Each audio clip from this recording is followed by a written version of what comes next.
Yo, what's good, my people? Just hitting y'all up real quick, man, to holler at y'all about what's going on in the media. So we got the boy Jay-Z and P. Diddy. Their rape case has been dismissed by the judges or by the actual victim. So it's she kind of basically has been called out as a liar. She brought a case up against two of the black artists that's the richest in the game on the black side. They've been in the game for 30 years apiece, at least 25, over 25 for Jay-Z. Well, actually 30 because next year will be 30 for him. He dropped his first album in 96. But P. Diddy definitely been in the game over 30 years. I think he came out like 92 or 94. So here we are listening to these guys our whole young years all the way to now. And then we got these bad allegations against them. But it's just the whole white supremacy lie. It's the whole Emmett Till thing that got him killed. And it's sad. You know, black people should have some protection. So whereas if you have a brand and you're building it, that some wicked white lady can't just come out and put some lying statement about you that can kill your career and kill your confidence and kill your brand. Like these guys been building up for so many years, and then somebody could make a statement like that. But it's media that's not controlled by black people, and that's really the whole gist of all of it.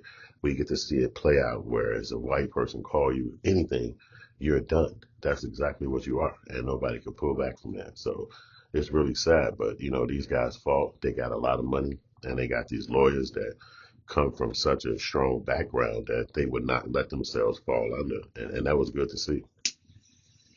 Even though our guy P Diddy can't get his money to actually get him a bond,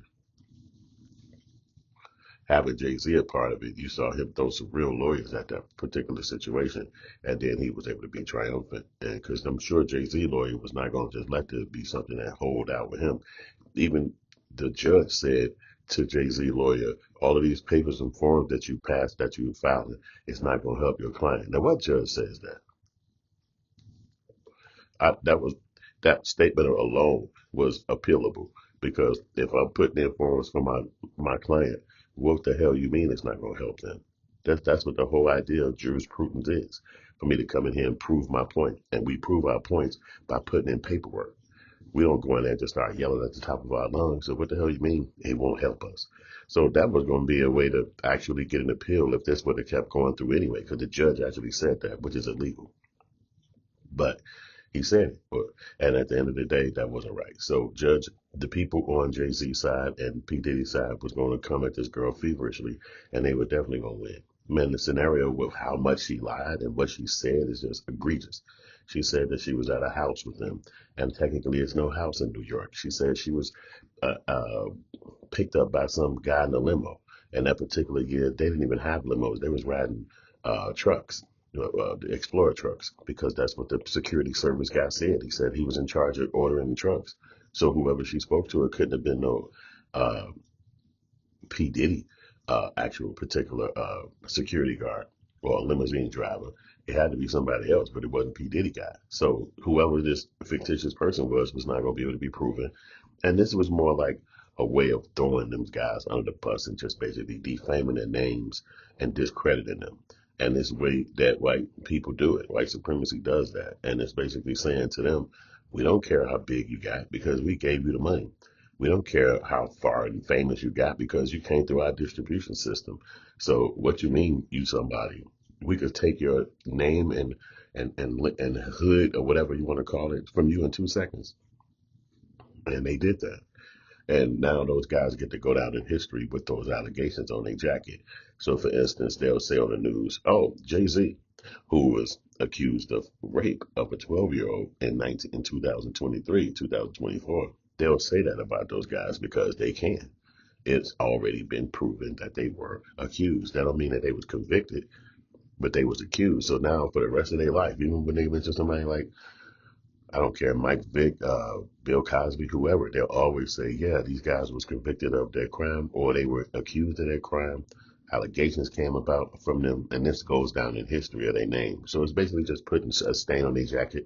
And I think we all smart enough to understand that and see that now. It's not like we sitting around and we confused like, oh, why is this happening to them? I can't believe it. No, it's just what happens. You know what I'm saying? When those people come after you, there is no escape.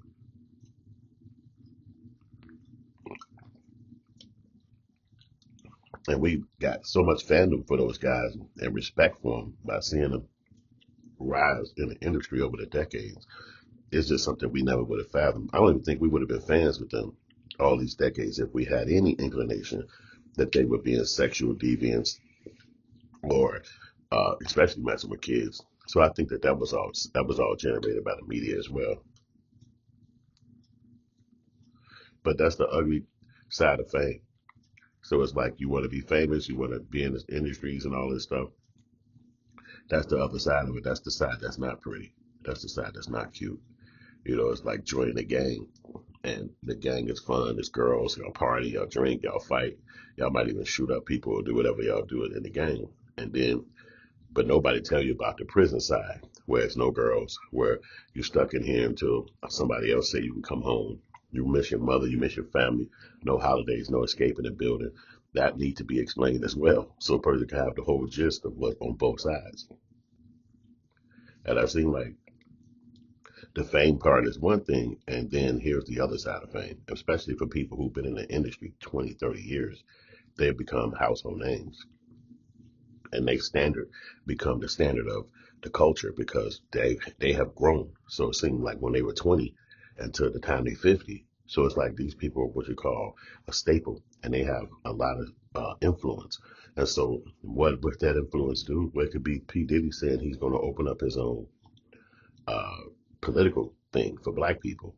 And by making that announcement on the internet, now he's sitting in jail. So was that connected to it? Is it because he got connected with those people suing that liquor company?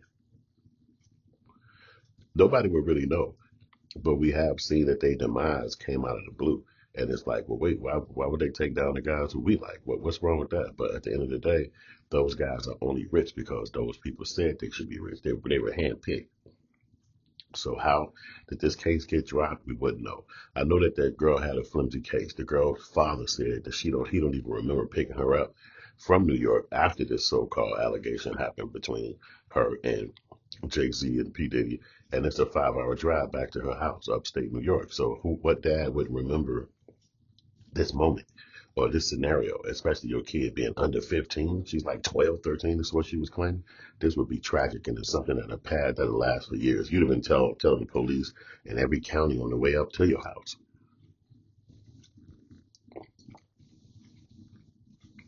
So that was a little bit less believable. And then the lawyer that they all had on the girl's side, he was coming out saying his claims was legit. He knew it was legit, that they vetted this girl, that they did all the background on her, and it was going to be proven that J&M was legitly the reason why that this case came about, because they actually did this. Now they proved that J&M was at nightclubs around the town after the particular event, the award show, that they would have visual pictures of them at those places. So she had no case. But it is a good lesson to learn for people who want to be in the industry and be successful, that there is also a bad side. And that bad side is one that could probably last the rest of your life. It can last longer than your success story or your come up. You know what I'm saying? So you got to be leery. You got to be kind of nervous, but don't be afraid. You know what I mean? But those guys are like a beacon of what could happen to you. So we'll see what happens and play out in the future. Y'all let me know what y'all think in the comment section. I appreciate y'all. Like, subscribe, and share.